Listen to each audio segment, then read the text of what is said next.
வணக்கம். 1000 ஆண்டுகள் வாழும் அபூர்வ சக்தி இருக்கா? இருக்கு. வாழ முடியுமா? முடியும்.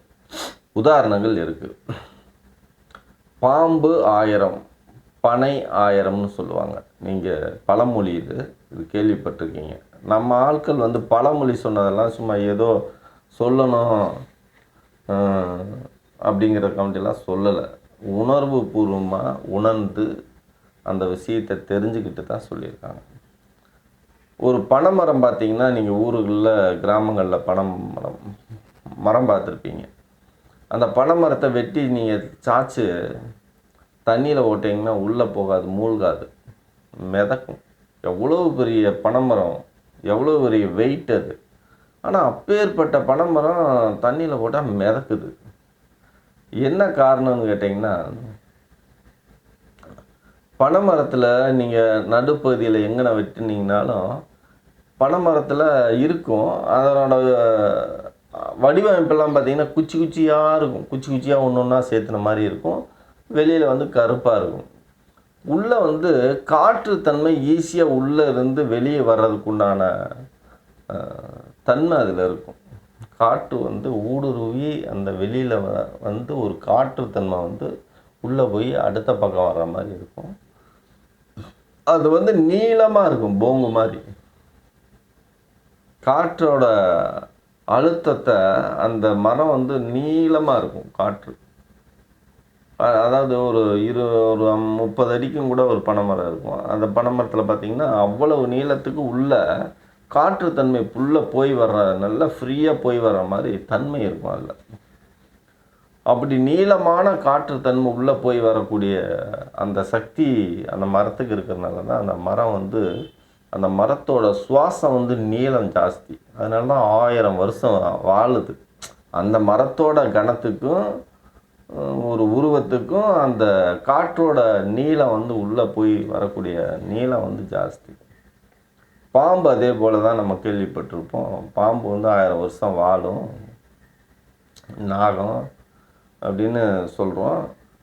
அது ஒரு யாரையும் கடிக்காமல் தன்னோட விஷத்தை வச்சுருந்ததுன்னா அது மாணிக்கமாக மாறுது அப்படின்னு ஒரு கதை இருக்குது. ஆனால் அதெல்லாம் பொய்யாங்க கூட இருக்கலாம், உண்மை இல்லாமல் இருக்கலாம். ஆனால் பாம்பில் ஒரு விஷயம் இருக்குது. சிவன் கழுத்தில் பாம்பு இருக்கும். பாம்பை நம்ம கடவுளாக கும்பிட்றோம். பாம்புக்கும் கடவுளாக கும்பிட்றதுக்கும் நமக்கு என்ன சம்மந்தம் அப்படின்னா, பாம்போட உடல் வாகு பார்த்தீங்கன்னா நீளமாக இருக்கும், அப்படியே வளையும். அந்த காற்று உள்ளே இழுத்து உள்ளே ஃபுல்லாக இழுத்துதுன்னா நுனி வரைக்கும் காற்று போகும். லாஸ்ட்டு போய் அடிச்சுட்டு காற்று வெளியே வரும். பாம்பு அப்படி செஞ்சு பாருங்கள், அடி வயிற்றுலேருந்து காற்று ஃபுல்லாக வெளியே வரும். அப்படி ஒரு ஆழமான பயிற்சி தான் சித்தர்கள் நமக்கு சொல்லிட்டு போன சக்தி. அப்படி காற்றை ஆழமாக உள்ளே இழுத்தா தான் உள்ளே ஷின்னு விட முடியும் அந்த பாம்புனால. அதிகமாக அந்த பாம்பு அந்த பயிற்சியை தன்னோட வாழ்நாளில் செஞ்சுக்கிட்டே இருக்குது. ஆனால் அதுக்கு தெரியாது. அப்படி ஒரு ஆழமான காற்றை, நீளமான காற்று உள்ளே போய் வெளியே வருது. அதனால தான் பாம்பும், சில வகை பாம்புகள் 1000 வருஷம் வாழுது. இப்போ பாம்பு 1000, பனை 1000ங்கிறத நம்ம ஆளுக உண்மையாக தான் சொல்லியிருக்காங்க, பொய்யெல்லாம் சொல்லலை.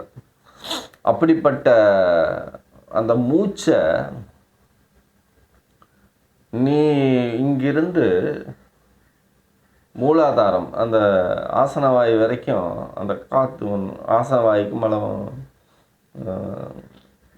பக்கத்தில் இருக்கிற மூலாதாரம் வரைக்கும் காற்றை உள்ளே இழுத்து வெளியே விட்டேன்னா, உன்னோட பயிற்சி அதை தொடர்ந்து செய்யும்போது என்ன ஆகும்னா,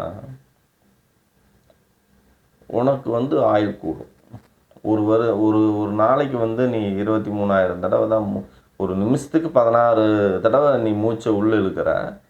அந்த மூச்சு உள்ளே போய் வெளியே வரக்கூடிய எண்ணிக்கையை குறையும். நீ சில பேர்லாம் என்னமோ மூச்சு விட முடியாமையே சுற்றிட்டு இருக்கான். எங்கே போனாலும் காற்று பத்தலை, காற்று பத்தலை. நான் நிறைய பேர்த்த பார்க்குறேன், காற்று பத்தலைன்ட்டே சொல்லிட்டு இருக்காங்க. என்ன காற்று பத்தலை, பூமியிலேயே காற்று இல்லையா அப்படின்னு. அவன் பாருங்க இவ்வளோ பெரிய சொர்க்கத்தில் பிறந்துட்டு காற்று பத்தலைன்னு சுற்றிட்டு இருப்பான். காற்று இல்லை, காற்று பத்தலை. உனக்கு காற்று உள்ளே போக மாட்டேது, உள்ளே போகிற சக்தியே உனக்கு இல்லை. அதனால தான் காற்று பத்தலைங்கிற. அதை புரிஞ்சுக்குங்க முதல்ல. காற்று உள்ளே நீ இழுத்து அது பயிற்சியே கொடுக்கல. டாக்டர்கிட்ட போனால் காற்றை மூச்சை நல்லா இழுத்து விடுங்கிறாரு 4 தடவை. அது நல்லா 4 தடவை இழுத்து விட்டினாவே ஏகப்பட்ட பிரச்சனைகள் வந்து ரிலீஃப் ஆகிடும். அப்போ காற்று வந்து ஆழமாக நம்ம வந்து இப்போ எல்லாருமே காற்று மூச்சை எந்த அளவுக்கு விடுறாங்கன்னா, இங்கே இதய சக்கரம் வரைக்கும் இந்த 1 ஜான் மூச்சு தான் விடுறான். 1 ஜான் கூட இல்லை, 1.5 ஜான் மூச்சு தான் விடுறான் அவன். அந்த அளவுக்கு சும்மா சன்னமாக காற்று உள்ளே போயிட்டு வருது. அதனால வந்து 50 வயசு 60 வயசுலேயே போய் சேர்ந்துடுறான். சில பேர் 70. அந்த காற்றோட நீளம் எந்த அளவுக்கு இருக்கோ அவனோட ஆயுள். சில பேர் 100 வருஷம் இருக்கிறாங்க. அதுக்கு என்ன காரணமா, அவனோட மூச்சு ஆழமாக இருக்குது, கொஞ்சம் நீளமாக இருக்குது. ஆழம்னா அதுதான். அப்போ அந்த மூச்சை வந்து நீங்கள் வந்து ஆழமாக அந்த கொள்ளளவோட விடும்போது என்ன ஆகும்னா, ஒரு நிமிஷத்துக்கு வந்து 16 தடவை விடுறேன்னா நீ வந்து 60 வயசு வரைக்கும் வர அப்படின்னா, அதே 8 தடவை ஆச்சுன்னு வைங்களேன், 120 தடவை. 4 தடவை மூச்சை விட்டின்னு வை, என்ன ஆகும்? 250 தடவை. அப்போ ஒரு நிமிஷத்துக்கு ஒரு மூச்சு விடுற அளவுக்கு போகும்போது, ஒரு நிமிஷத்துக்கு ஒரு மூச்சு. அப்போ நீ 1000 வருஷத்துக்கு கணக்கு வந்துடும். அப்படி தான் நம்ம சித்தர்கள் அந்த ஒரு விஷயத்தை பயிற்சி எடுத்து இந்த உடம்பை இந்த பிரபஞ்ச சக்தியோட இணைச்சி, அதுதான் இதுக்கு முன்னாடி வீடியோவில் சொன்னேன்ல, வாயுமய கோஷம், மனோமய கோஷம் அந்த லெவலுக்கு உயர்றது. அப்போ நீங்கள் அந்த லெவலுக்கு போகும்போது என்னென்னா, ஆட்டோமேட்டிக்காக நீ வந்து 100 வருஷம், 1000 வருஷம், 500 வருஷம், 1000 வருஷம் வாழ முடியும் இந்த உடம்பில். பாபாஜி அவர்கள்லாம் இருக்கிறதா சொல்கிறாங்கள்ல, அதனோட பயிற்சி தன்மையில் தான் பாபாஜி எல்லாம் இருக்கிறதா நம்பப்படுது, இருக்காருன்னு நினைக்கிறேன். நன்றி.